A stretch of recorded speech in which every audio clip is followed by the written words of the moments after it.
Hello everyone, स्वागत है बेटा आप सबका हमारे इस नए लेक्चर में कोऑर्डिनेट ज्योमेट्री के। और बेटा आपको याद होगा कि जो हमारा लास्ट लेक्चर था कोऑर्डिनेट ज्योमेट्री का, वो बहुत ही मस्त लेक्चर था। बहुत बढ़िया तरीके से उसमें हमने area of triangle, condition of collinearity और एरिया ऑफ ट्राइंगल में डिटर्मिनेंट फॉर्म के अलावा मैंने आपको एक शूलेस फॉर्मूला भी बेटा बताया था। और मेरे हिसाब से तो लास्ट लेक्चर बहुत अमेजिंग था और आपको बहुत सारी चीजें उसमें क्लियर हुई होंगी। तो चलिए बेटा शुरू करते हैं आज का लेक्चर। आज के लेक्चर में हम बहुत सारे सवालों की प्रैक्टिस करेंगे और साथ ही साथ थ्योरेटिकल कंसेप्ट्स भी आगे लेके जाएंगे। लेकिन आज का लेक्चर शुरू करने के पहले सबसे पहले बेटा जितने बच्चे अब तक हमारे टेलीग्राम चैनल को ज्वाइन नहीं किए, आपसे बेटा रिक्वेस्ट है कि अगर आप वाकई बहुत अच्छे तरीके से प्रिपरेशन करना चाहते हैं, अपने सिलेक्शन को इंश्योर करना चाहते हैं, तो आप हमारे टेलीग्राम चैनल को ज्वाइन करिए, जिसका लिंक आपको नीचे डिस्क्रिप्शन बॉक्स में दिख रहा है। उसको बेटा ज्वाइन करने से आपको दो एडवांटेज होंगे। पहला एडवांटेज आपके लिए ये रहेगा कि जो भी मेरे लेक्चर्स रहते हैं उसका एक अपडेट टेलीग्राम में भी जाता है, ताकि आपका कभी भी कोई भी लेक्चर स्किप ना हो। और सेकंड एडवांटेज, जो सबसे बड़ा एडवांटेज है, वो ये है कि उसमें बेटा मैं आपको एक्स्ट्रा प्रैक्टिस के लिए क्वेश्चन शेयर करूंगा। क्योंकि क्लास में हम जरूर बहुत सारे सवाल बनाते हैं, लेकिन सेलेक्ट होने के लिए कुछ और ज्यादा सवालों को बनाने की जरूरत होती है। तो आज बेटा अपन बहुत सारे क्वेश्चंस की प्रैक्टिस करेंगे। एंड अगेन रिकमेंडेड है कि आपने अगर अभी तक टेलीग्राम चैनल ज्वाइन नहीं किया है तो जल्द से जल्द करिए। तो चलिए बेटा सवालों को स्टार्ट करते हैं, सवालों का सिलसिला आगे अपन बढ़ाते हैं। आज के लेक्चर का जो अपने पास फर्स्ट क्वेश्चन दिया है, शुरुआत आसान सवाल से ही करते हैं ताकि थोड़ा सा कॉन्फिडेंस इंक्रीज हो। क्वेश्चन लिखा हुआ है, if the area of the triangle formed by if the area of the triangle formed by the points 1, 2,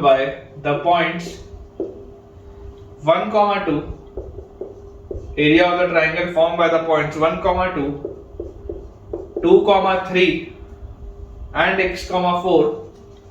आसान सा सवाल है बेटा। 2, 3 and x, 4 is 40 square units। ठीक है, 40 दिया हुआ है तुम्हारे पास एरिया ट्राइंगल का। फाइंड x, एकदम तुच्चा सवाल है बेटा। डिटर्मिनेंट्स की प्रैक्टिस करने के लिए एकदम मतलब इससे घटिया सवाल और नहीं हो सकता, इससे आसान सवाल और नहीं हो सकता। देखिए आपके पास लिखा है कि अगर आपके पास कोई भी एक ट्राइंगल है, लेट अस से मेरे पास कोई भी एक ट्राइंगल है ABC, तो इसमें मुझे दिया हुआ है कि एक वर्टेक्स है 1, 2, दूसरा वर्टेक्स है 2, 3 और तीसरा वर्टेक्स है x, 4। ये अपने को दिया हुआ है और अपने को बेटा बोला जा रहा है कि इनसे बनने वाले ट्राइंगल का एरिया 40 है। तो इनसे बनने वाले ट्राइंगल का एरिया होता क्या, half into modulus of, modulus लगाना बिल्कुल भी भूलना नहीं है, into modulus of determinant of, क्या लिखेंगे, 1, 2, 1, 2, 3, 1, x, 4, 1। ये आएगा क्या, ठीक है। और इसकी वैल्यू अपने पास दी हुई है 40, तो 40 इंटू 2 80 आ जाएगा यहाँ पे। और इस डिटर्मिनेंट को अगर मैं ओपन कर दूं तो 1 into 3 minus 4 is -1, -2 into 2 minus x और +1 इंटू 2 इंटू 4 8 माइनस 3x। ठीक है, ये आ गया, इसका मॉड है बेटा। डिटर्मिनेंट अब आपको खोलना आ चुका होगा, मुझे पूरी उम्मीद है। इसके मॉड की वैल्यू आपके पास बच्चों दी हुई है 80। ठीक है, तो यहां से अपने पास देखिए क्या आ जाएगा, -1, -2 इंटू 2 इज -4 प्लस 2x और +8 माइनस 3x। इसकी वैल्यू आपके पास अगर आप मॉड हटाएंगे तो दिस विल बी +-80। तो यार यहां से 2x minus 3x is -x, +8 minus 4 is 4 minus 1 is 3, तो +3। दिस इज इक्वल टू या तो 80 या तो -x + 3 इज इक्वल टू -80। ये दोनों में से कुछ एक चीज होगी। तो यहां से बच्चों x की वैल्यू अपने पास क्या आ जाएगी, x की वैल्यू आ जाएगी 3 - 80। 3 - 80 इज -77, या हम बोल सकते हैं x की वैल्यू हमारे पास आ जाएगी 3 + 80 इज 83। मतलब कि आपके पास जो बेटा वर्टेक्स C है, वर्टेक्स C के दो पॉसिबल कोऑर्डिनेट्स हैं। वर्टेक्स C आपके पास हो सकता है बेटा -77,4 या इट कैन बी 83,4। आसान सा सवाल है। बस इस सवाल में समझने वाली बात आपके लिए ये है कि अगर आप इस मॉड्यूलस को ना लगाते तो शायद आपका बेटा कोई आंसर स्किप हो जाता। नेक्स्ट बेटा अपने पास क्वेश्चन लिखा हुआ है, show that the points show that the points b comma c plus a, b comma c plus a, comma c comma a plus b, c comma a plus b, and a comma b plus c, and a comma b plus c are always collinear, are always collinear, are always collinear. आपको बच्चों बोला जा रहा है show that these points are always collinear where ABC are real numbers, where ABC are real numbers. ठीक है, ये अपने पास बेटा सवाल है, आसान सा सवाल दिख रहा है मुझे तो आसान सा सवाल दिख रहा है। देखिए, अगर आपको कोलिनियरिटी प्रूव करने कही जा रही है तो कोलिनियरिटी प्रूव करने के लास्ट लेक्चर में मैंने आपको 3 तरीके बताए थे। फर्स्ट तरीका क्या था बेटा कोलिनियरिटी का? फर्स्ट तरीका था कि या तो आप उसका डिटर्मिनेंट 0 कर दीजिए, इसका मतलब इनसे बनने वाले ट्राइंगल का एरिया 0। सेकेंड मेथड था कि आप या तो डिस्टेंस फॉर्मूला लगा के AB प्लस BC को AC के बराबर कर दीजिए, या थर्ड तरीका था कि आप स्लोप इक्वेट कर दीजिए। हमारे लिए बेटा सबसे बेटर जो तरीका है, जो मुझे लगता है, कि हम डिटर्मिनेंट को 0 कर देते हैं। तो डिटर्मिनेंट आपके पास है B C plus A 1, C A plus B 1, और लास्ट वाला आपके पास है बेटा A B प्लस C 1। यही आएगा आपके पास, ठीक है क्या? डिटर्मिनेंट की वैल्यू आपके पास बेटा यही चीज आएगी। और जैसी बच्चों मैंने ये वाली चीज लिख ली, मैं आपको ऐसा बोलता हूं कि ज्यादा बेटर क्या होगा कि या तो देखो आप चाहो तो डायरेक्टली भी ओपन कर लो, डायरेक्टली ओपन करने से भी आ जाएगा, या प्रॉपर्टी भी लगा सकते हो। मैं बोलता हूँ डायरेक्टली ओपन कर लो। कहां प्रॉपर्टी लगाएंगे?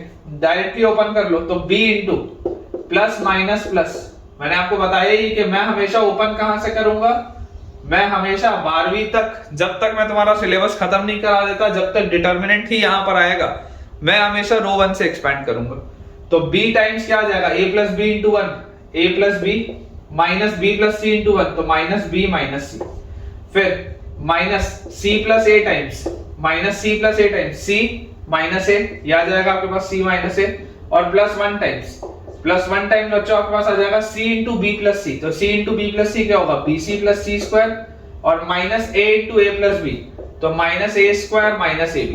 ठीक है, ये अपने पास आ जाएगा बेटा। इस पूरे की वैल्यू क्या होनी चाहिए? 0।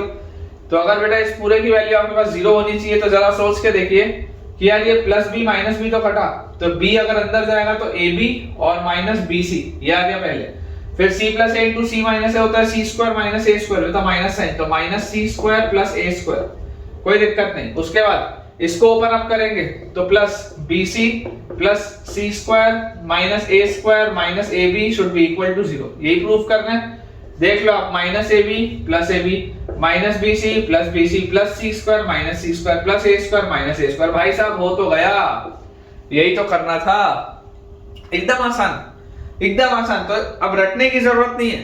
पॉइंट बेटा सिर्फ ये है कि मैं आपको ये रिवाइज करा रहा हूं कंसेप्ट्स, आपको फील आनी चाहिए, दिखना चाहिए, आपको दिखना चाहिए कि तीनों अगर आपके पास कोऑर्डिनेट्स बेटा दिए हुए हैं तो आपके पास जो ट्राइंगल होगा इन तीनों कोऑर्डिनेट से बनता हुआ, जो तीनों कोऑर्डिनेट्स से बनता हुआ ट्राइंगल होगा, उसका एरिया क्या होगा? 0 होगा, क्योंकि ये कोलिनियर है तो ट्राइंगल बनाना पॉसिबल ही नहीं है, इसलिए उसका एरिया क्या हो जाएगा? 0।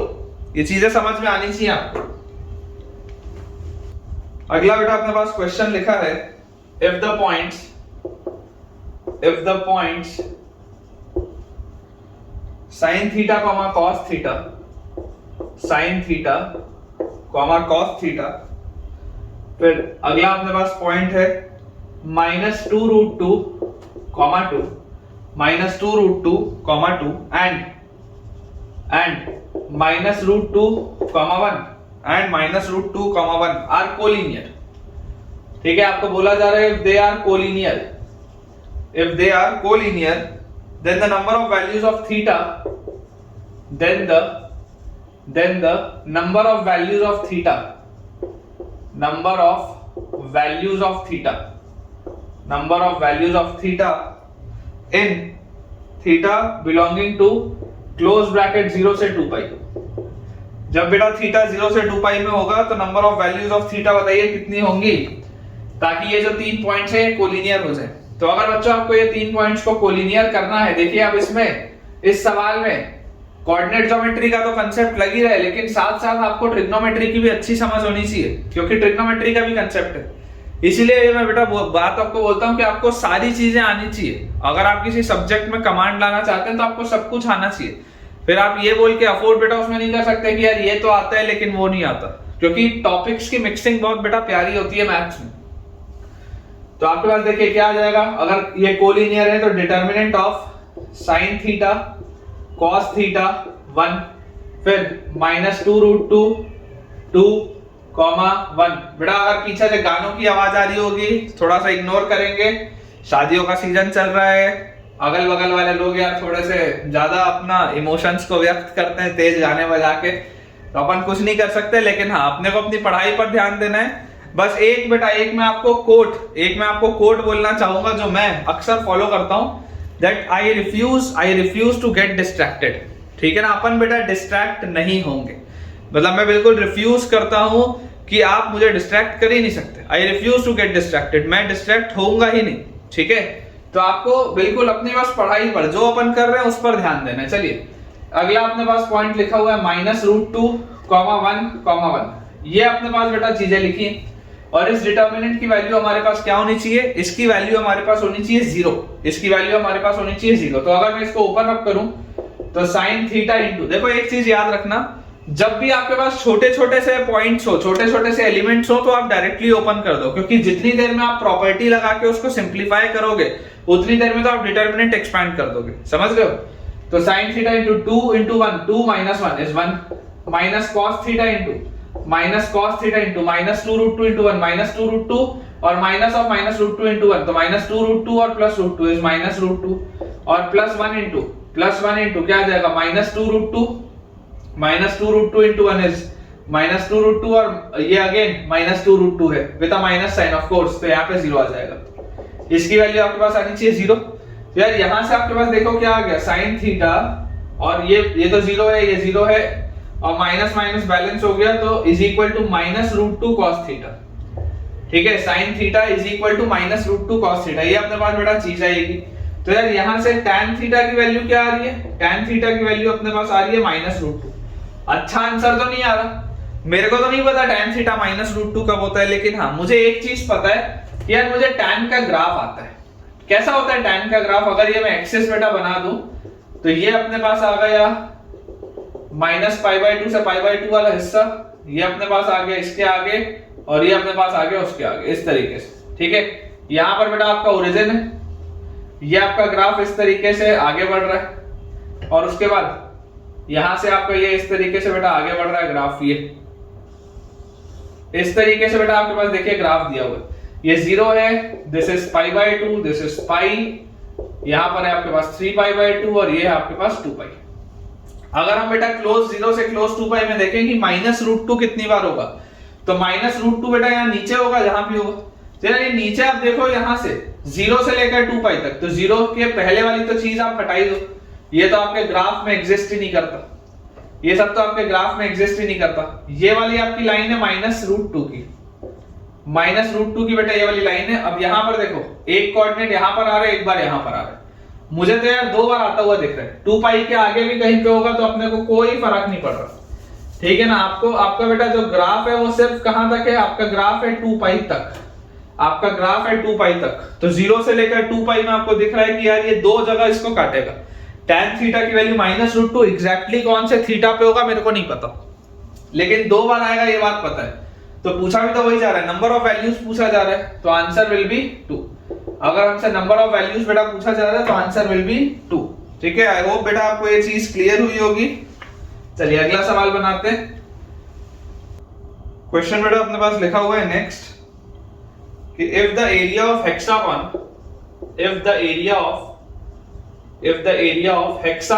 अब देखो हेक्सागोन मतलब एक ऐसा पॉलीगॉन जिसमें 6 साइड्स हो। ठीक है, अब अगर इसमें आप डिटर्मिनेंट का फॉर्मूला लगाओगे तो बहुत हालत खराब होगी। इसमें शूलेस फॉर्मूले का आपको बेटा एग्जैक्ट समझ में आएगा कि कितना पावरफुल टेक्निक है। If the area of hexagon whose vertices if the area of hexagon whose vertices taken in order if the area of hexagon whose vertices taken in order are taken in order मतलब एक के बाद एक के बाद एक, इस तरीके से वर्टेक्स आपको बेटा दिए हुए हैं 0,0, उसके बाद 1,1, उसके बाद है अपने पास 1,3, 1,3 के बाद है -1,4, -1,4 के बाद है -3,2, और -3,2 के बाद अपने पास जो लास्ट वर्टेक्स अपने पास बच्चों दिया दैट इज -2,5, -2,5। ठीक है, can be written in the form, can B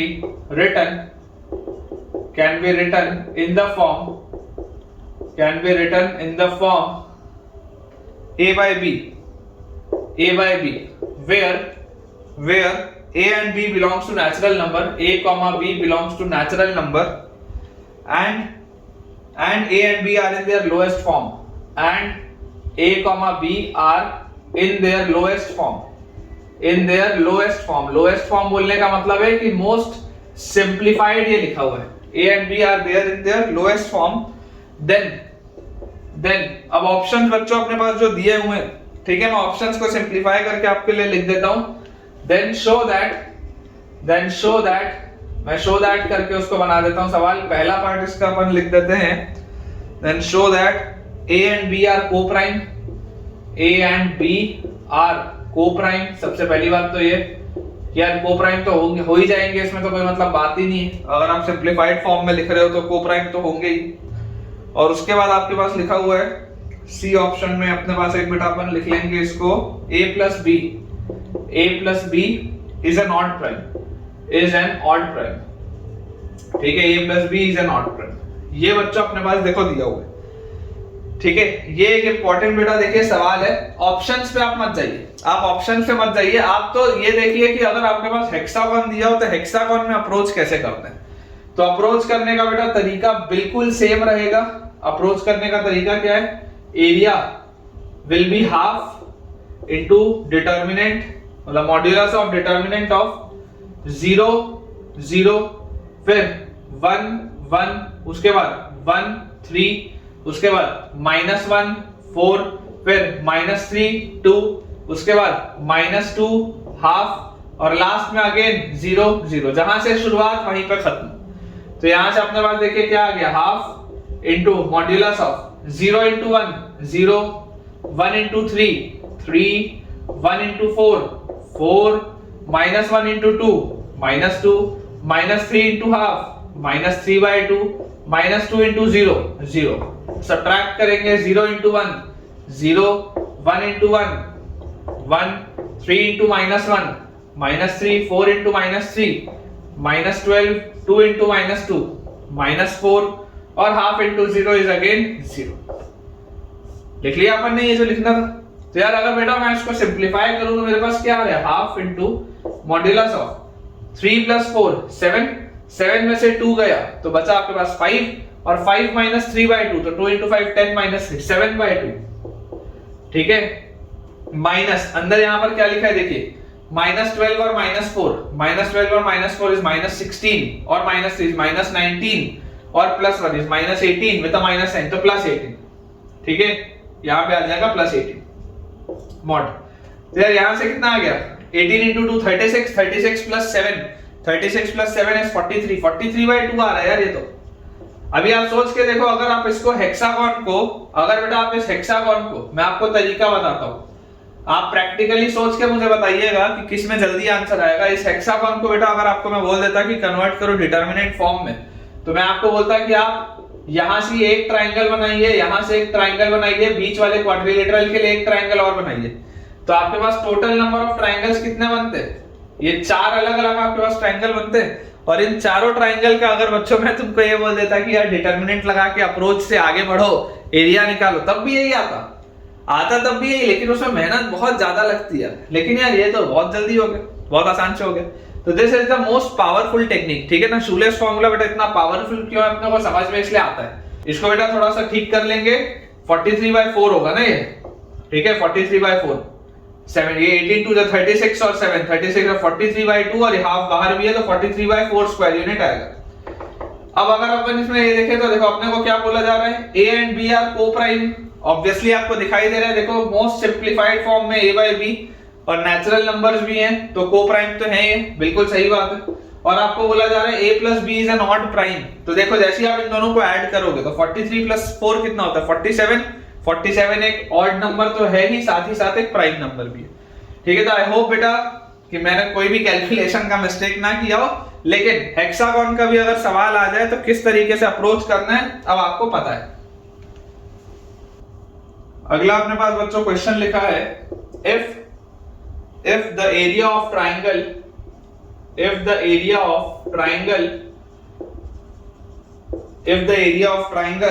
formed by the points if the area of triangle formed by the points 5, 2 0, 3 5, 2 0, 3 and a, 4 5, 2 0, 3 and a, 4 is 8 square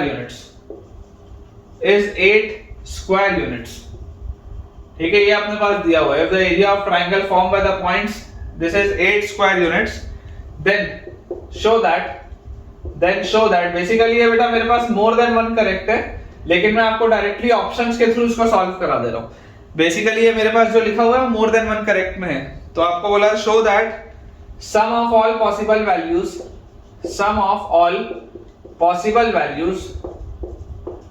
show that sum of all possible values of a is -10। सबसे पहले sum of all possible values of a is -10, और अगला है product of all possible values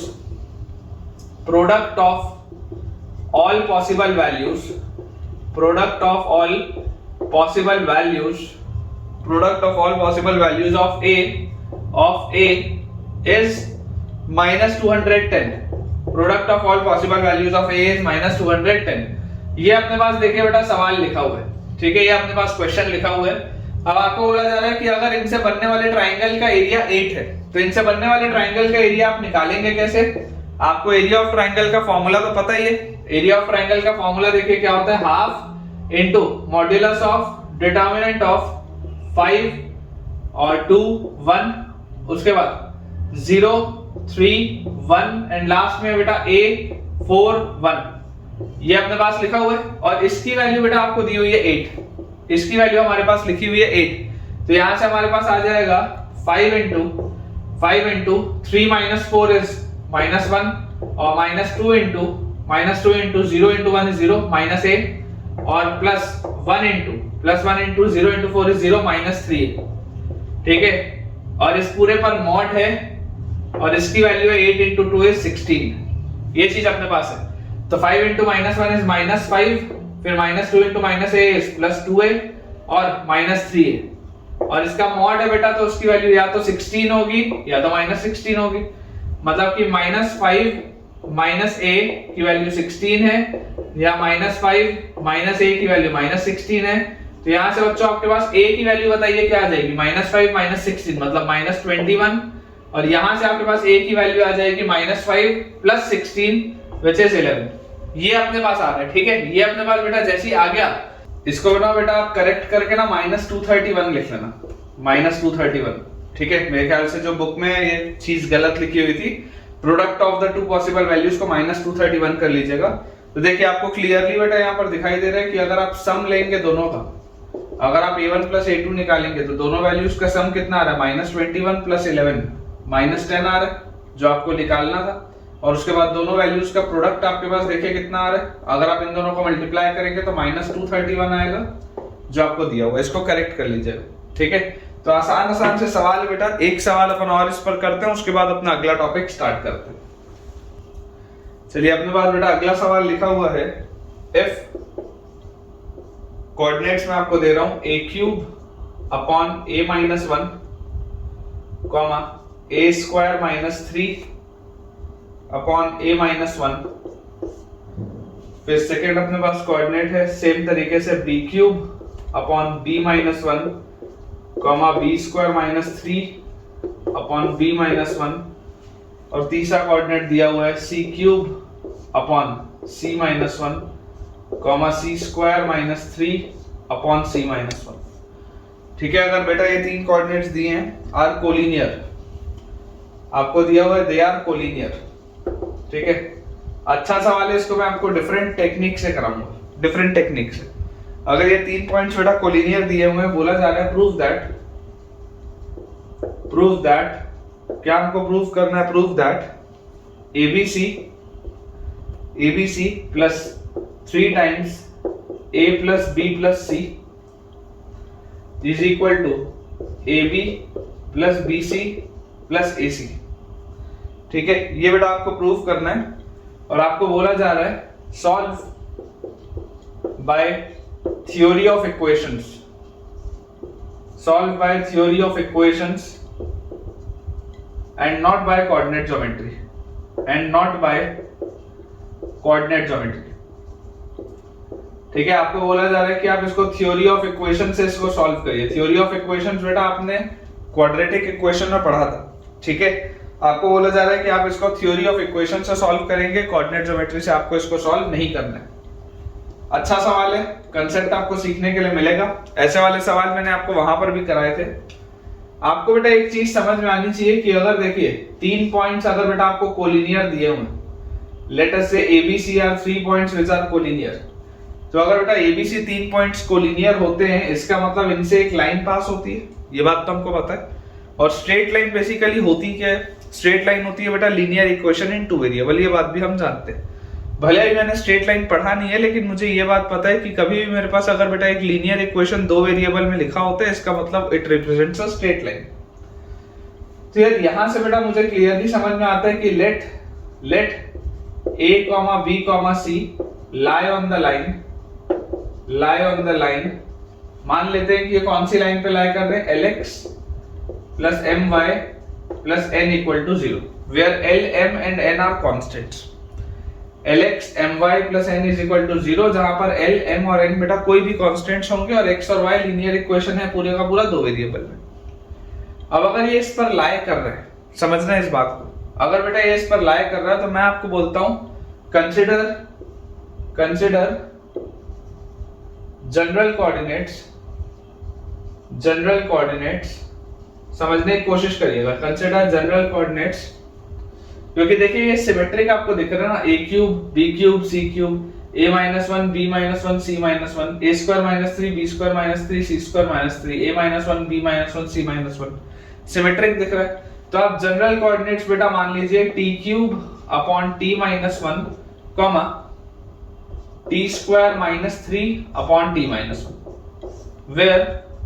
where t can take values a, b and c। जहां पर t किसकी values ले सकते हैं, t can take the values of a, b and c। ये बात अपने को समझ में आती है कि अगर मैं एक जनरल बेटा कोऑर्डिनेट मान लूं t cube by t minus 1 और t square minus 3 by t minus 1, और मैं बोल दूं कि t तीन वैल्यूज ले सकता है, that is a, b and c, correct.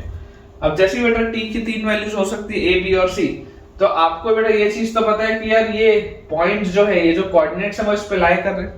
तो अगर वो कोऑर्डिनेट्स इस पे लाई कर रहे हैं तो मैं बोल सकता हूं ना कि आप इस इक्वेशन को, इन कोऑर्डिनेट्स को इस इक्वेशन में लाई करवा सकते हो, क्योंकि ये स्ट्रेट लाइन जो है, ये स्ट्रेट लाइन इन तीनों कोऑर्डिनेट से पास हो रही है। तो ये जो जनरल कोऑर्डिनेट्स मैंने लिखे हैं ये इस पे सेटिस्फाई करने चाहिए। तो अगर ये इस पे सेटिस्फाई करने चाहिए, मतलब आप बोल सकते हैं L टाइम्स x की जगह t cube by t minus 1 plus m times y की जगह t square minus 3 upon t minus 1 plus n is equal to 0।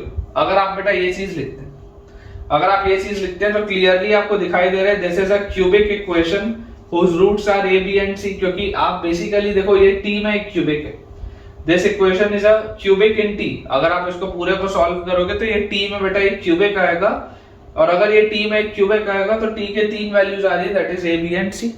यहां पर अपन इसको लिखते हैं, देखो सिंपलीफाई करता हूं, lt क्यूब, ठीक है, plus mt square minus 3m, ये अंदर जाएगा तो माइनस 3m, और बेटा ये जो नीचे वाला t माइनस 1 है, ये बच्चा जो नीचे वाला आपके पास t माइनस 1 है, ये t माइनस 1 n के साथ मल्टीप्लाई होगा तो plus n into t minus 1 is equal to 0, plus n into t minus 1 is equal to 0, ये अपने पास आएगा।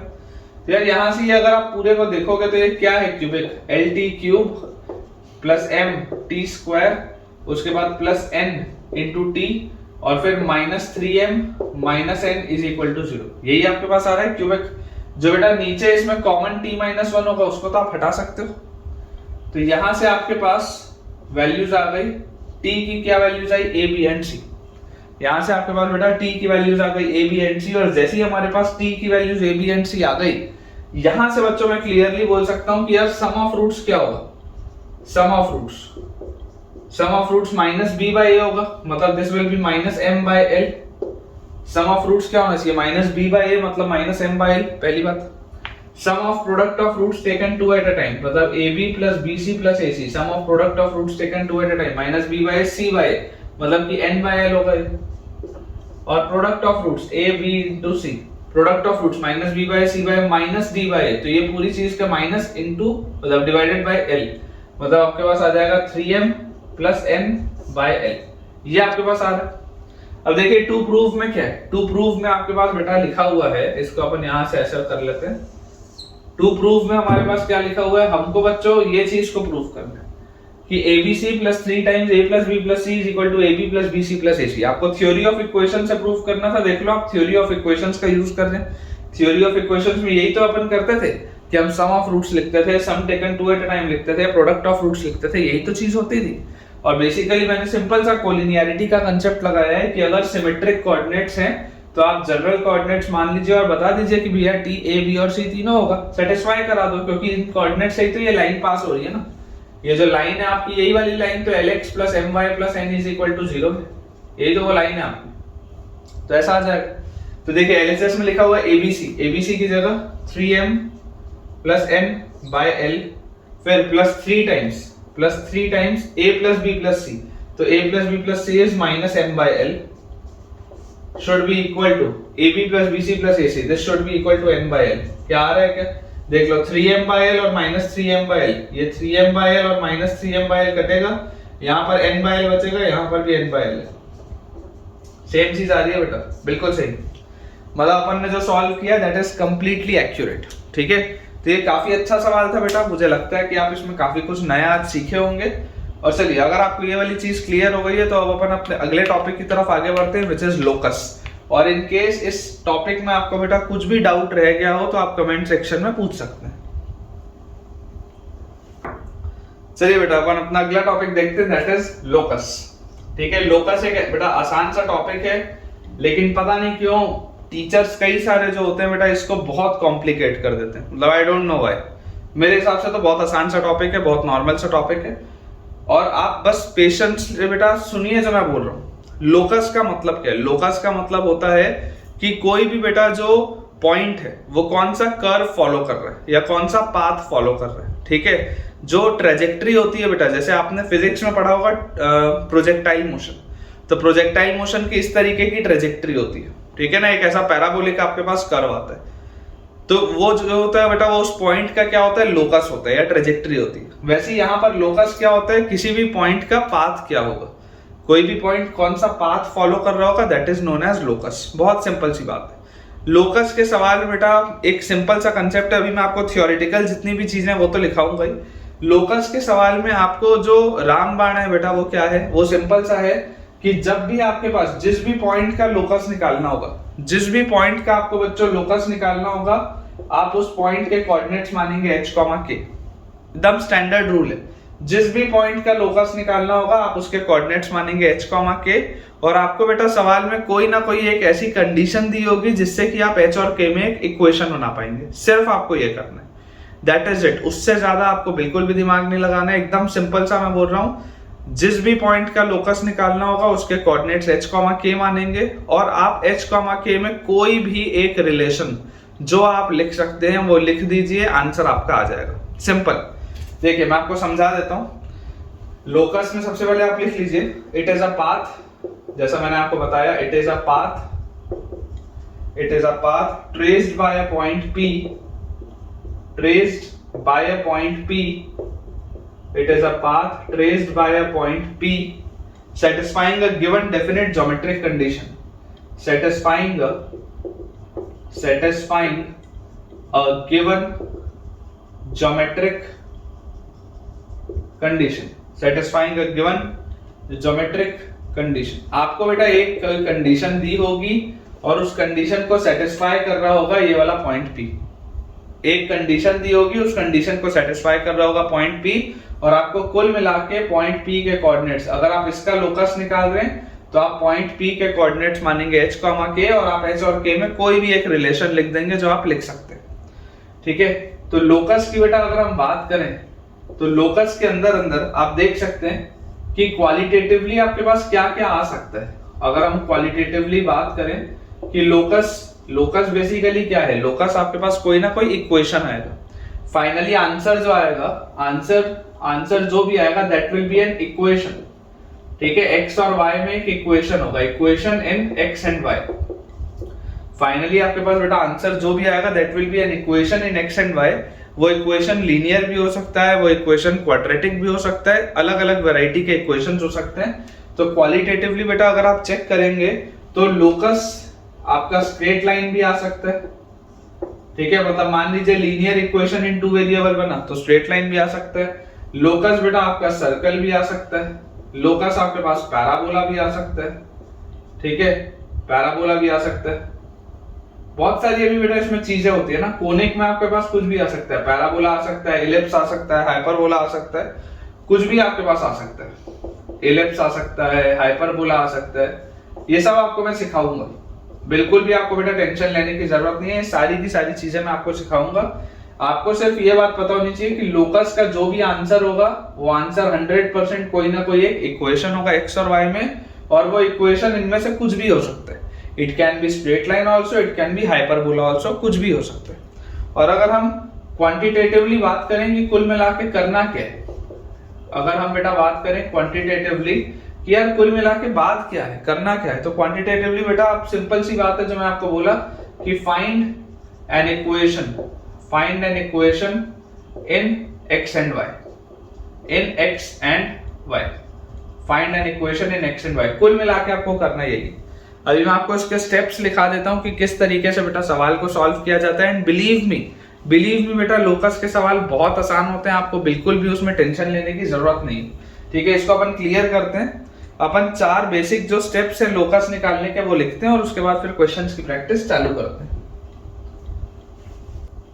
देखिए आपके पास बेटा इसमें टोटल 4 बेसिक स्टेप्स होते हैं, 4 बेसिक स्टेप्स।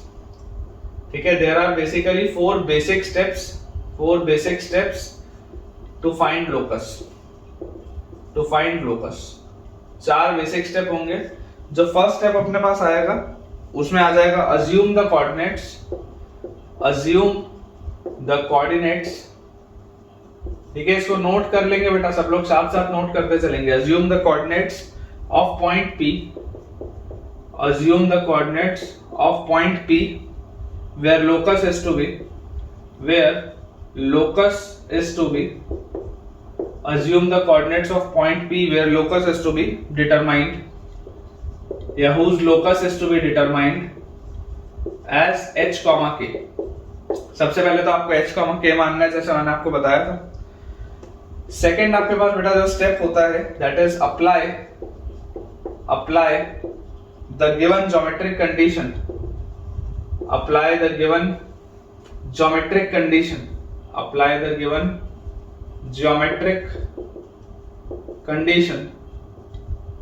ठीक है, आपको बेटा ज्योमेट्रिक कंडीशन अप्लाई करनी है। Apply the given geometric condition and transform the given equation, and transform the given geometric condition and transform the given geometric condition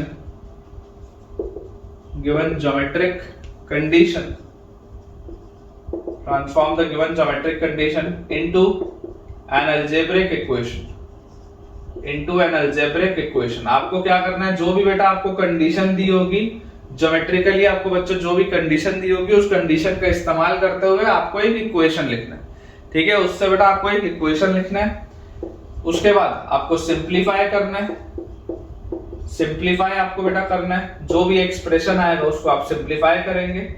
और सिंप्लीफाई करने के बाद जो लास्ट स्टेप होगा, सिंप्लीफाई करने के बाद बच्चों जो लास्ट स्टेप होगा that will be replace h with x and k with y.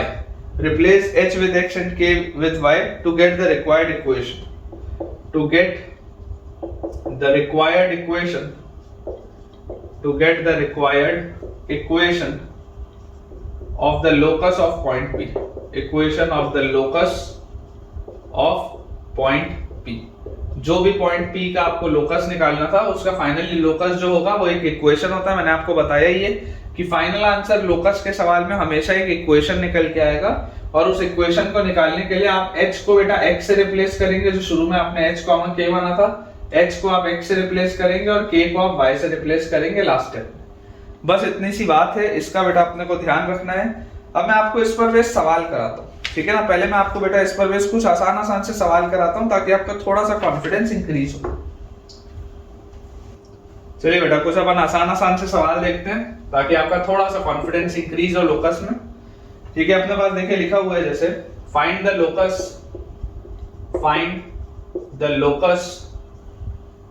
Of point P, find the locus of point P if P is equidistant of point P, if P is equidistant from A 3,4 and B 5,-2।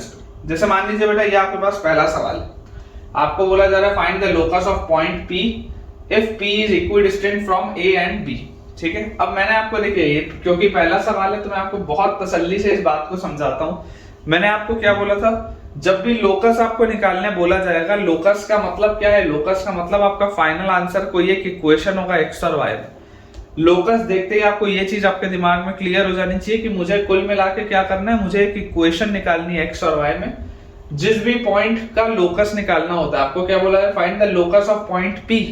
तो जिस भी point का locus निकालना होता है उसके coordinates हम क्या मानते हैं, h, k। आपको जिसका भी लोकस निकालना है आप उसके कोऑर्डिनेट्स क्या मानेंगे, स्टैंडर्ड h, k आप मानेंगे। और फिर आपको बेटा मैंने बोला था कि आपके पास हर सवाल में कोई ना कोई एक ज्योमेट्रिक कंडीशन दी होगी। आप जरा ध्यान से यहाँ पर देखें, लिखा हुआ है find the locus of point P if P is equidistant।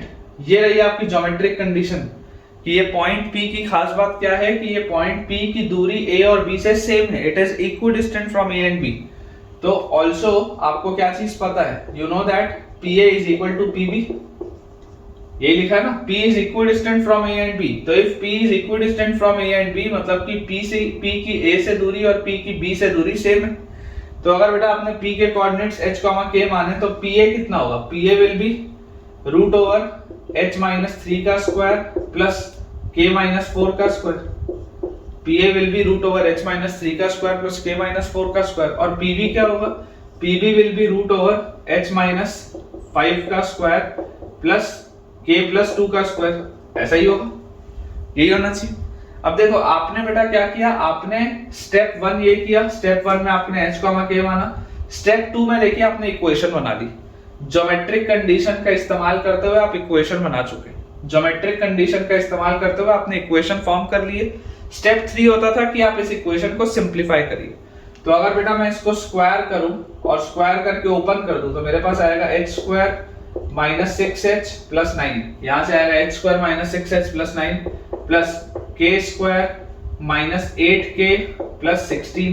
तो plus k² minus 8k plus 16 is equal to, यहां से अपने पास आ जाएगा h² minus 10h plus 25, h² minus 10h plus 25 और यहां से अपने पास आ जाएगा k² प्लस 4k प्लस 4। यहां से अपने पास आ जाएगा k² प्लस 4k प्लस 4, ठीक है। जैसी बच्चों ये वाली चीज अपने पास आई, आप देखिए सिंप्लीफाई आप कर रहे हैं, स्क्वायर आपने कर दिया, एक्सपैंड आपने कर दिया, h² और k² तो कैंसिल आउट हो गए। बची हुई चीज को अगर मैं ध्यान से देखूं, यहाँ माइनस 6h है, यहाँ पर माइनस 10h है, उधर जाएगा तो 10h माइनस 6h 4h होता है। उसके बाद यहाँ पर माइनस 8k है, यहाँ पर 4k है, उधर जाएगा तो माइनस 8k और माइनस 4k माइनस 12k होता है। ये बात भी बिल्कुल सही है। उसके बाद बेटा देखिए ये 9 और 16 25 और 25 कैंसिल, 9 और 16 25 और 25 कैंसिल आउट हो गया। और यहाँ पर आपके पास क्या है, सिर्फ और सिर्फ बेटा एक 4 बचा हुआ। यहाँ पर बच्चों आपके पास देखिए अकेला एक 4 बचा हुआ है, 4 आप उधर ले जाएंगे तो -4 = 0 आ गया। यही आ रहा है क्या अपने पास, देख लो आप, ये -6h -10h आपने सॉल्व कर लिया, -8k और +4k आपने सॉल्व कर लिया, और आपके पास सिर्फ और सिर्फ ये 4 बचा हुआ है जो उधर आ चुका है। पूरे में 4 का फैक्टर कॉमन है तो हम इसको लिख सकते हैं h -3k - 1 = 0। h -3k - 1 = 0। और जैसी बेटा मैंने ये वाली चीज लिख ली तो यार ये वाली चीज लिखते ही अब मैंने क्या कर लिया, स्टेप 3 भी कंप्लीट कर लिया। स्टेप 3 था सिंपलीफाई करो, और फाइनली लास्ट स्टेप क्या था, h को आप x से रिप्लेस करेंगे और k को आप y से रिप्लेस करेंगे, तो देयरफॉर आप बोल सकते हैं locus of point P, locus of point P is, इसका लोकस क्या होगा, h को x से और k को y से, तो x - 3y = 1। ये आपका आंसर होना चाहिए, चेक कर लीजिए, x - 3y = 1, this should be your answer. देख लो यहाँ पर x, यहाँ पर -3y और ये -1 उधर जाएगा तो x - 3y = 1, this should be your answer. आसान सा सवाल था लेकिन पहला सवाल था, इसलिए मैंने आपको स्टेप बाय स्टेप सारी चीजें समझाई हैं। अब बेटा अगले सवालों से आप कोशिश करिए कि आप जैसे ही मैं सवाल लिखूंगा वीडियो पॉज करिए, वीडियो पॉज करने के बाद खुद से प्रयास करिए। अगर आपका आंसर और मेरा आंसर मैच होता है तो बहुत अच्छी बात है, और अगर नहीं होता तो आपको सीखने की और जरूरत है। नेक्स्ट अपने पास बच्चों अगेन क्वेश्चन लिखा हुआ है, find the locus of point P, find the locus of point P, find the locus of point P if P is equidistant from, if P is equidistant from, find the locus of point P if P is equidistant from a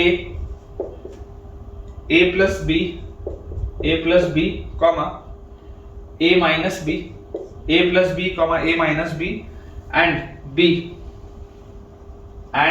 b और b अपने ले लिया बेटा a minus b comma a plus b। ये अपने पास बच्चों सवाल दिए। आपको एक चीज बेटा हमेशा पता होनी चाहिए कि सवाल में आपके पास जो भी टर्म्स लिखे हैं, जैसे स्मॉल a और स्मॉल b आपके पास अगर क्वेश्चन में लिखा हुआ है तो फाइनल आंसर में आप स्मॉल a और स्मॉल b ऑब्वियसली ला सकते हैं, कोई दिक्कत की बात नहीं।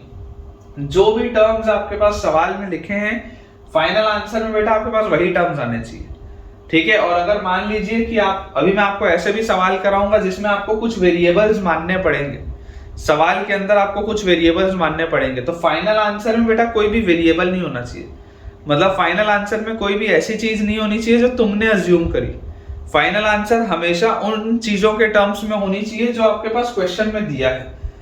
जैसे पिछले वाले सवाल में क्वेश्चन में इस तरीके का कोई भी टर्म नहीं दिया हुआ था तो मेरा पिछला आंसर सिर्फ x और y के टर्म्स में था और कांस्टेंट नंबर्स के टर्म्स में था। जैसे ये वाला इसका जो बेटा मेरा सॉल्यूशन होगा वो हो सकता है x और y के साथ उसमें a और b के भी टर्म्स आ जाएं। अगर नहीं आएंगे तो भी कोई दिक्कत नहीं है, लेकिन अगर आ भी गए तो कोई बुराई नहीं है क्योंकि a और b आपके पास सवाल में दिया हुआ है। इस बात को समझ के चलिए, और हमें हमेशा उन सारे वेरिएबल्स को रिमूव करना है जो हम खुद अज्यूम करते हैं। मैं अभी आपको सवाल कराऊंगा, उससे क्लैरिटी आएगी। देखिए आपको अगेन सेम पैटर्न का सवाल है कि लोकस आपको बताना है पॉइंट P का। तो सबसे पहले तो आप बेटा क्या बोलेंगे कि पॉइंट P को यार h, k मानो, जिसका लोकस निकालना है उसके पॉइंट को आप h, k मानो। इक्विडिस्टेंट बोला जा रहा है, ज्योमेट्रिक कंडीशन है equidistant from a and b, इसका मतलब PA = PB होगा, और अगर PA = PB होगा तो root over h minus a plus b का square, root over h minus a plus b का square plus k minus a minus b का square, k minus a minus b का square is equal to pb मतलब root over h minus a minus b का square, ठीक है, h minus a minus b का square आ जाएगा अपने पास, और plus k minus a plus b का स्क्वायर। ये अपने पास बेटा लिखा हुआ है। तो आपने देखिए स्टेप 2 भी कर लिया कि आपने इस ज्योमेट्रिक कंडीशन का इस्तेमाल करते हुए एक अलजेब्रिक इक्वेशन अपने लिए लिख लिया। जैसे हम बच्चों इसको स्क्वायर करके ओपन अप करेंगे, स्क्वायर करके ओपन अप, तो अपने पास आ जाएगा h स्क्वायर और प्लस a प्लस b का square, h square plus a plus b का square minus 2h into a plus b, ठीक है। फर्दर एक्सपेंशन इसके बाद करेंगे, फिर इसका एक्सपेंशन आ जाएगा, आप स्क्वायर करके ओपन कर रहे तो k square plus a minus b का स्क्वायर और minus 2 into k into a minus b, minus 2 into k into a minus b is equal to, यहां से अपने पास आ जाएगा h square plus a minus b का square minus 2h into a minus b और plus k square plus a plus b का square और minus 2k into a plus b. ये बच्चों अपने पास पूरा एक्सपेंशन आ रहा है। अब इसमें से हमको ये देखने की जरूरत है कि कैंसिल क्या हो रहा है। तो क्लियरली एच स्क्वायर और के स्क्वायर तो बेटा देखो आप काट सकते हो, एच स्क्वायर और के स्क्वायर तो कट रहा है। इसके अलावा मैं देख सकता हूँ बेटा ये a प्लस बी का होल स्क्वायर यहाँ पर भी है और ये a प्लस बी का होल स्क्वायर यहाँ पर भी है, ये भी कैंसिल आउट हो गया। वैसे ये a माइनस बी का होल स्क्वायर और a माइनस बी का होल स्क्वायर भी कैंसिल आउट हो गया। तो कुल मिला के बचा क्या है? और इसके बाद बेटा अगर आप देखेंगे तो देखिए ये वाले टर्म में भी 2 है, ये वाले भी टर्म में 2 का फैक्टर है, इसमें भी 2 का फैक्टर है, इसमें भी 2 का फैक्टर है। तो आप तो बेटा ये 2 के फैक्टर को भी काट दो, आप 2 के फैक्टर को भी काट दो, ठीक है। तो आपके पास देखिए क्या बचा इफेक्टिवली, आपके पास आ जाएगा minus h into a minus a h minus b h minus b h, फिर यहां से माइनस ए प्लस बी, देख लीजिए ध्यान से, minus a h minus b h और minus a plus b is equal to, यहां पर अगर देखेंगे तो minus a h plus b h minus a h plus b h और उसके बाद माइनस ए माइनस बी, ये अपने पास आ रही है पूरी चीज। और यहाँ पर बेटा k का भी टर्म है, एक अपने से गलती हो गई, यहाँ पर k भी था, तो आप इसको ऐसा करो माइनस ए के लिख लो, माइनस ए के और प्लस बी के, माइनस ए के प्लस बी के और यहाँ पर भी इक्वल टू, यहाँ पर आपके पास आ जाएगा माइनस ए के माइनस बी के, ये आपके पास आ जाएगा। तो जैसे बच्चों ये चीज आएगी तो यार यहाँ से मुझे दिखाई दे रहा है माइनस ए एच और माइनस ए एच तो कट जाएगा, ये माइनस ए के और माइनस ए के भी कट जाएगा। अब बचा क्या मेरे पास, यहाँ पर प्लस बी के है, यहाँ पर माइनस बी के, इसको उधर ले जाओ तो आपके पास आ जाएगा 2bk इज इक्वल टू, यहाँ पर प्लस बी एच है, इसको यहाँ ले आओ तो आपके पास आ जाएगा 2bh, 2 से 2 कटा, b से b कटा, सिर्फ और सिर्फ बेटा आपके पास कुल मिला के बचा क्या, h इक्वल टू k। तो आपने देखिए स्टेप 3 भी कर लिया कि आपने सिंप्लीफाई कर दिया, और जैसे ही बेटा आपने ये सिंप्लीफाई किया तो ये h इक्वल टू k का मतलब क्या है, लास्ट स्टेप में आप h को x से और y को k से रिप्लेस करेंगे, k को y से, तो आपके पास आ जाएगा x equal to y। This is also a straight line, ये भी एक स्ट्रेट लाइन है बेटा। मैं आपको स्ट्रेट लाइन जब चैप्टर हम पढ़ेंगे तो उसमें सिखाऊंगा ये चीज कि ये जो y इक्वल टू x वाली स्ट्रेट लाइन होती है ना, ये y इक्वल टू x वाली स्ट्रेट लाइन, ये स्ट्रेट लाइन होती है। This is your straight line which passes through origin, और जिसका ये वाला एंगल x एक्सिस के साथ होता है 45 डिग्री, सिखाऊंगा मैं आपको, ठीक है। अभी आप सिर्फ बेटा ये लिख सकते हैं कि y इक्वल टू x जो आया this is also a straight line, ठीक है, this is also a straight line. Basically अगर आपके पास कोई भी लीनियर इक्वेशन आ जाए दो वेरिएबल में, कोई भी बेटा लीनियर इक्वेशन आ जाए, ये लीनियर इक्वेशन है, वेरिएबल का पावर मैक्सिमम पावर 1 है, तो लीनियर इक्वेशन है दो वेरिएबल में, तो आंसर हमेशा क्या होगा, स्ट्रेट लाइन होगा। लास्ट वाले में बेटा जो हमने सॉल्व किया था उसमें क्या था, x minus 3y equal to 1, that was also a linear equation. इसका मतलब उसका भी ग्राफ कैसा होता है, स्ट्रेट लाइन। अगर आप चाहें तो वहां पर लिख सकते हैं कि उसका भी ग्राफ स्ट्रेट लाइन होगा, इसका भी ग्राफ आपके पास स्ट्रेट लाइन आएगा, और ये वाली स्ट्रेट लाइन एक स्पेशल स्ट्रेट लाइन होती है इस तरीके की, ठीक है। This is a special straight line बेटा, y इक्वल टू x वाली ये स्पेशल स्ट्रेट लाइन है जो ओरिजिन से पास होती है। बाकी ये स्ट्रेट लाइन की खास बातें क्या है मैं जब आपको स्ट्रेट लाइन पढ़ाऊंगा तब बताऊंगा। अगला अपने पास बेटा सवाल लिखा है, थोड़ा सा बेहतर क्वेश्चन है। Find the equation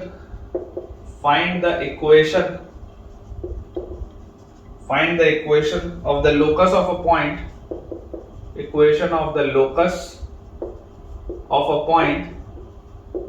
find the equation of the locus of a point which moves such that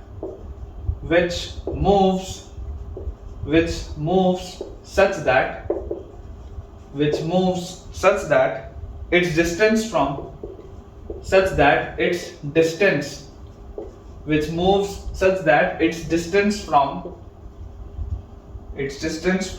the point a comma 0, its distance from the point a comma 0 is always 4 times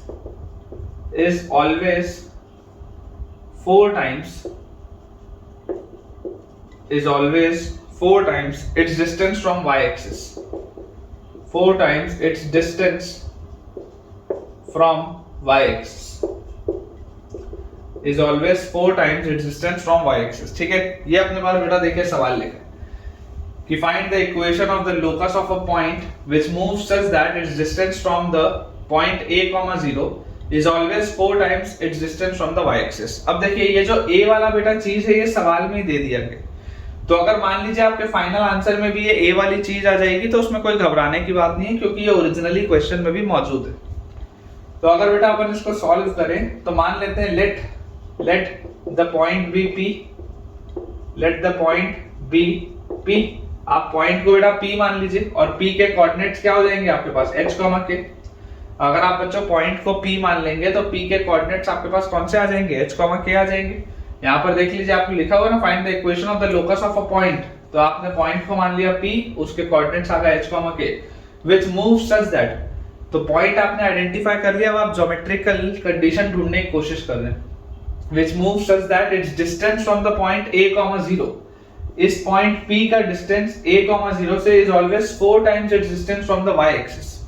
अब देखिए समझने की कोशिश बेटा करेंगे कि अगर ये हमारे पास कोऑर्डिनेट सिस्टम है, ये बेटा अगर हमारे पास कोऑर्डिनेट सिस्टम है, आप इमेजिन करिए अगर आपका पॉइंट h, k, अगर आपका point h, k first quadrant में, अगर बेटा आपका point h, k first quadrant में, तो आप मुझे ये बात सोच के बताइए कि लिखा है is always 4 times it's distance from the y axis. इस पॉइंट की दूरी y एक्सिस से कितनी है?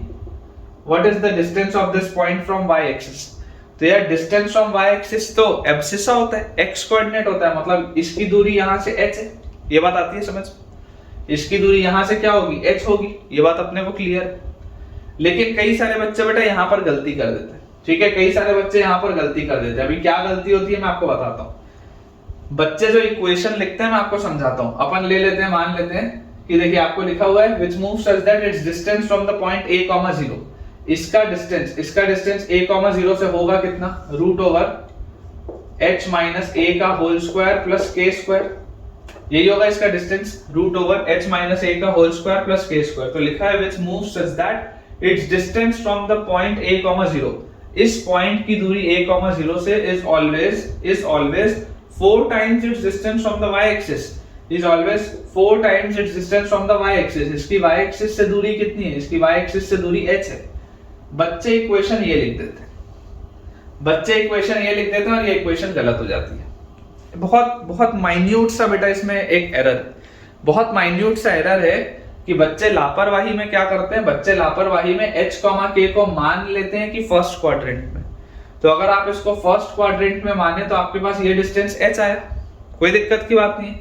अगर यही वाला बेटा आप h, k मान लीजिए सेकेंड क्वाड्रेंट में मानते, अगर आप बेटा यही वाला h, k मान लीजिए फर्स्ट क्वाड्रेंट में ना मान के सेकंड क्वाड्रेंट में मानते, तो इस केस में आप क्या बोलते हैं, इस केस में आप बोलते हैं कि ये डिस्टेंस h होगा, क्योंकि distance of the point from y axis क्या होगा, x कोऑर्डिनेट होगा, तो h होगा। अब समझने वाली बात यह है बेटा कि इस केस में h तो लेस देन 0 है, क्योंकि आप नेगेटिव x एक्सिस के ऊपर है, तो इस केस में h कहां पर है, लेस देन 0।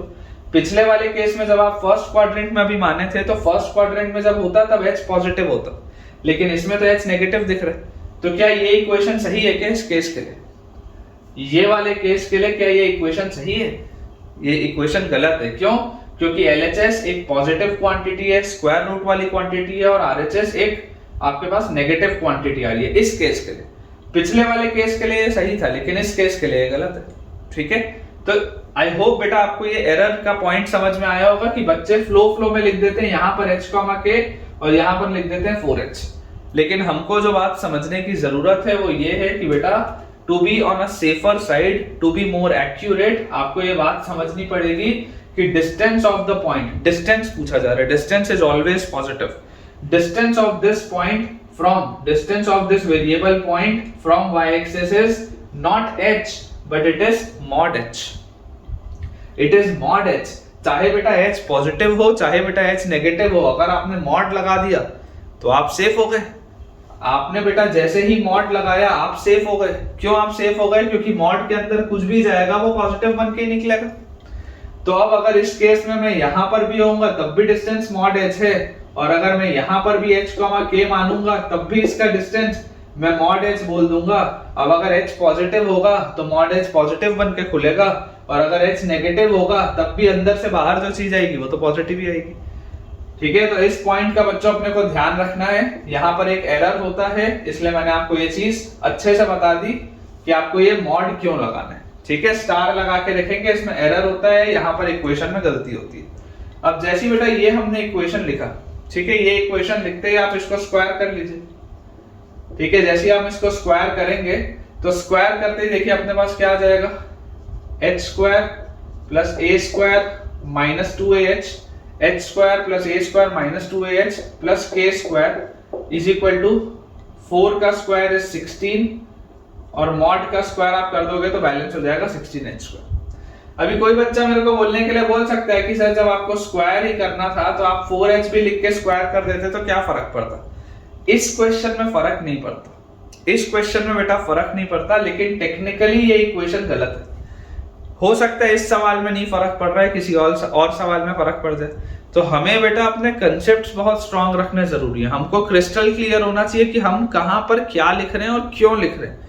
मैथ्स में हर चीज का जवाब होता है। अगर तुम्हारा मैथ्स का टीचर बेटा तुमको ये बोल रहा है कि मान लो ऐसा होता ही है या रट लो ऐसा होता ही है, तो तुम समझ जाना उसको नहीं आता।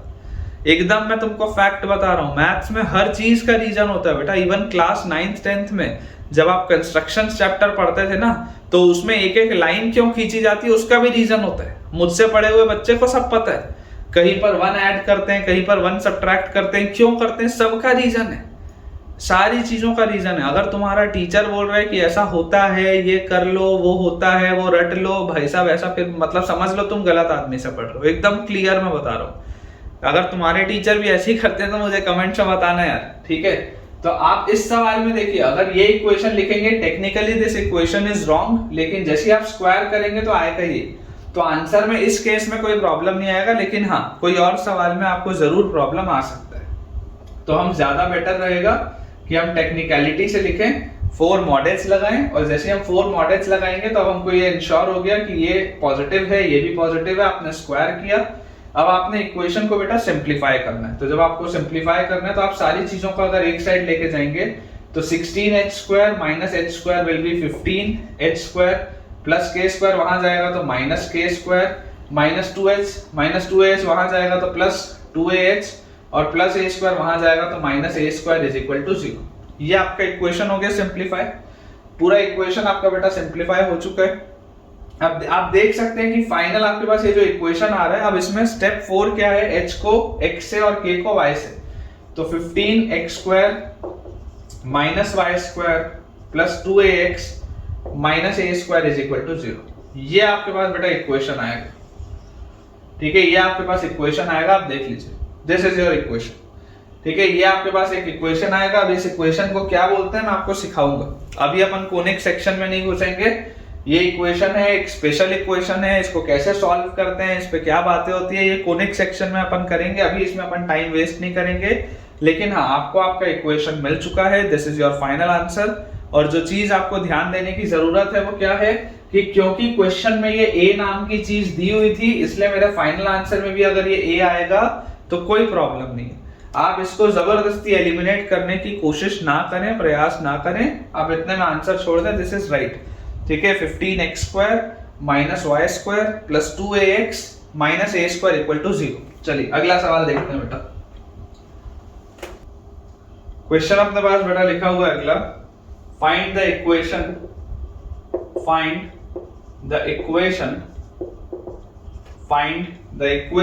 Of the locus of a point, equation of the locus of a point, find the equation of the locus of a point which moves such that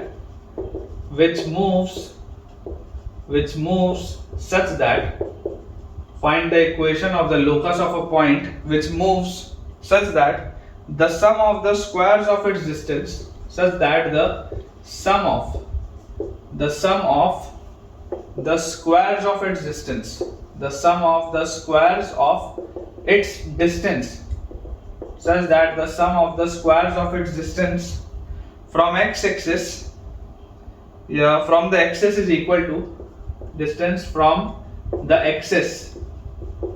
ax es बेटा जब हम लिखते हैं तो वो प्लूरल होता है, ठीक है. ax is जब हम लिखते हैं तो वो सिंगुलर होता है. तो अगर मैं ये प्लूरल में लिख रहा हूँ, ax es लिख रहा हूँ, इसका मतलब है कि x एक्सिस और y एक्सिस दोनों इसमें इंक्लूडेड है. तो square of its distance from the axis is equal to 3, is equal to 3. ये आसान सा बेटा सवाल है ना, इजी क्वेश्चन है. देखिए आपको बोला जा रहा है find the equation of the locus of a point which moves such that the sum of the squares of its distance from the axis is equal to 3. तो इमेजिन करते हैं बेटा कि कोई भी अगर हमको पॉइंट लिखना हो तो उस पॉइंट के कोऑर्डिनेट्स हम क्या बोलेंगे, h, k बोलेंगे. h, k आएगा अपने पास पॉइंट, और अपने पास देखिए क्या लिखा हुआ है. जैसे ये बेटा पॉइंट आपके पास आएगा, लेट अस से this is your point P, locus of point which moves such that the sum of the squares of its distance from the axis. तो देखिए P की दूरी बेटा y एक्सिस से कितनी है. अगर मैं ये y एक्सिस पकड़ूं तो y एक्सिस से P की दूरी डिस्टेंस है, अभी सिखाया है. आप इसको h मत लिखिए, आप इसको लिखिए मॉड h. आप इसको लिखिए मॉड h. इसकी दूरी y एक्सिस से कितनी है तो मॉड h है. वैसे यहां से अगर आप देखेंगे तो आप इस बेटा डिस्टेंस को लिखिए मॉड के, आप इस डिस्टेंस को लिखिए मॉड के, ठीक है, कि इसकी दूरी x एक्सिस से. अगर हम x एक्सिस से इसका डिस्टेंस देखेंगे तो x एक्सिस से बेटा अपना इसका डिस्टेंस कितना आ जाएगा, दिस विल बी मॉड के, ठीक है. ये आपके पास मॉड h है and this is your mod के, दिस इज योर मॉड के, ठीक है. और जैसी बेटा आपने ये वाली चीज लिख ली, सवाल बोलता है आपका एक फिगर बन चुका है, ज्योमेट्रिकल कंडीशन दी है such that the sum of the squares of its distance, ये वाला डिस्टेंस और ये वाला डिस्टेंस दोनों के स्क्वायर्स का sum of the squares of its distance, इनके स्क्वायर का सम. तो इनके स्क्वायर का सम क्या होगा, मॉड h का स्क्वायर प्लस मॉड k का स्क्वायर, ठीक है. इनके स्क्वायर्स का सम मतलब मॉड h का स्क्वायर प्लस मॉड k का square, sum of the squares of its distance from the axis is equal to 3. ये आपको बोला जा रहा है. which moves such that the sum of the squares of its distance, इनके squares के सम का बेटा जो ये सम है ये कितना आ रहा है, 3 आ रहा है. ये जो डिस्टेंसेस हैं, इन डिस्टेंसेस के स्क्वायर का जो सम है वो 3 आ रहा है. ये आपका इक्वेशन. और जैसे आपके पास ये इक्वेशन आया तो आप इसको लिख सकते हैं, this is basically h square plus k square is equal to 3, और फाइनली स्टेप में आप लिखेंगे x square plus y square is equal to 3, ठीक है. ये आपका बेटा फाइनल इक्वेशन आएगा. This will be your final equation. और मैं आपको बता दूं ये एक सर्कल होता है. ये आसान सा इक्वेशन है इसलिए मैं आपको इसमें समझा देता हूं. पिछला वाला थोड़ा सा ट्रिकी था तो इसलिए मैं आपको उसमें नहीं बोल रहा हूं कुछ भी. ये कंपैरेटिवली आसान है तो ये समझाना आपको इजी है. दिस इज अ सर्कल, ठीक है. जब अपन कोनिक सेक्शन पढ़ेंगे उसमें मैं आपको बताऊंगा. कोनिक सेक्शन के बाद लेकर सर्कल तो अभी आ जाएगा, स्ट्रेट लाइन के बाद अपन सर्कल्स पढ़ेंगे. तो ये सर्कल है. सर्कल आप लिख सकते हैं circle with centre at origin, circle with centre at origin and radius as √3 units. इसका रेडियस बेटा √3 यूनिट्स होगा, ठीक है. आप अभी फिलहाल के लिए अगर चाहें तो लिख के रख सकते हैं. जब मैं आपको सर्कल्स पढ़ाऊंगा तो उसमें ये डिटेल में चीज आएगी, ठीक है. इसका आंसर आपके पास आ जाएगा x square plus y square equal to 3. चलिए नेक्स्ट देखते हैं बेटा. चलिए नेक्स्ट बेटा अपने पास क्वेश्चन लिखा है, फाइंड द इक्वेशन. ये भी आसान सा सवाल है. Find the equation of the locus of a point, equation of the locus of a point, find the equation of the locus of a point which moves such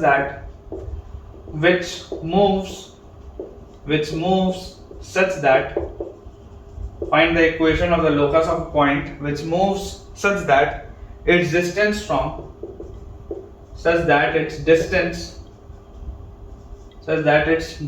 थोड़ा ठीक से लिख लेते हैं, its distance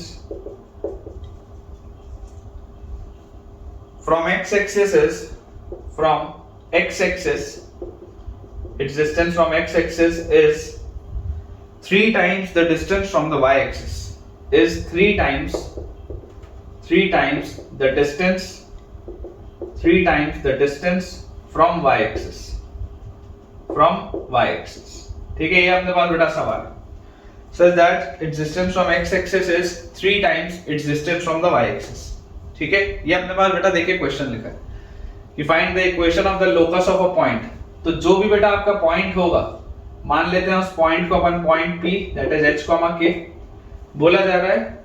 ये h, k बेटा आपके इस तरीके का लोकस है। Find the equation of the locus of a point which moves such that its distance from x axis, इसकी x एक्सिस से दूरी कितनी होगी, इसकी x एक्सिस से बेटा जो दूरी होगी। अब देखिए, अगर आप एक बिगिनर होते और अगर आपको बेटा ये चीज नहीं पता होती तो आप इसको लिख देते कि इसकी x एक्सिस से दूरी k होगी।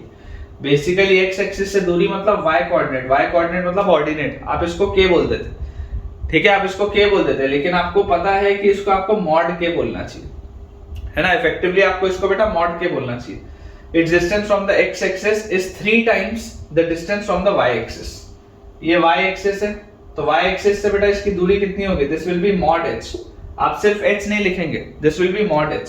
तो बोला जा रहा है such that its distance from the x axis, इसका x एक्सिस से जो डिस्टेंस है that is mod k is 3 times it's distance from the y axis, इसके y एक्सिस से दूरी दैट इज मॉड h। अब जरा सोच के देखो, अगर बेटा तुमको मॉड नहीं पता होता, तो तुम इसका आंसर क्या लिख के आते। अगर तुमको मॉड नहीं पता होता तो तुम इसका answer k is equal to 3h लिख के आते। ठीक है, और ये गलत हो जाता। ये आधा आंसर है, ये पूरा आंसर नहीं है। अभी आप जब मॉड लगाओगे तो पूरा आंसर आएगा। आप बेटा अगर सिर्फ k इक्वल टू 3h लिख के आते, अगर आपको मॉड की कंसेप्ट नहीं पता होते इसमें, अगर आप सिर्फ k इक्वल टू 3h लिख के आते तो आंसर गलत हो जाता। ठीक है, तो आपके लिए इफेक्टिवली देखो आपको क्या लिखना पड़ेगा कि distance from y axis, sorry distance from x axis is 3 times, this is 3 times the distance from the y axis. y axis से इसका डिस्टेंस है मॉड h, ये अपने पास है। तो आप मॉड को बेटा रिमूव करने के लिए स्क्वायर कर दो दोनों साइड, तो आपके पास आ जाएगा k square is equal to 9h square, k square is equal to 9h square. और फाइनल स्टेप में आप लिख सकते हैं y square is equal to 9x square, y square is equal to 9x square. तो यहां से आपके पास आ जाएगा y की वैल्यू 3x आ जाएगी या y की वैल्यू -3x आ जाएगी। दोनों ही स्ट्रेट लाइन है, पेयर ऑफ स्ट्रेट लाइंस है basically. This is basically pair of straight lines, दोनों ही स्ट्रेट लाइन है। ठीक है, y इक्वल टू 3x भी एक स्ट्रेट लाइन है और y इक्वल टू -3x भी एक स्ट्रेट लाइन है। और अगर बेटा मुझे मॉड का कंसेप्ट नहीं पता होता तो मैं सिर्फ y equal to 3x answer दे जाता, जो कि अधूरा आंसर है, पूरा आंसर तो है नहीं। ठीक है, चलिए एक बेटा अपन सवाल और करते हैं, फिर आज का लेक्चर अपना एंड करेंगे। क्वेश्चन बेटा अपने पास आज के लेक्चर का बेटा लास्ट सवाल अपने पास लिखा है, find the equation two the locus, find the equation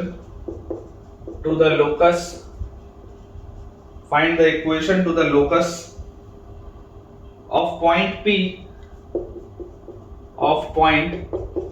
find the equation to the locus of point P which moves such that